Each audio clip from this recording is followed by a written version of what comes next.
You ask Tiger to solve. This deals with linear equations with one unknown. The final result is t equals -25/3. Let's solve it step by step. Simplify the expression. Group like terms. Simplify the arithmetic. Group all constants on the right side of the equation.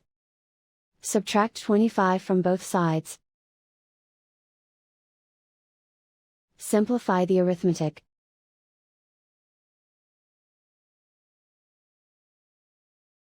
Isolate the t. Divide both sides by 3.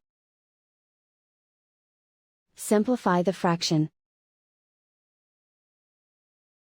And so the final result is t equals -25/3.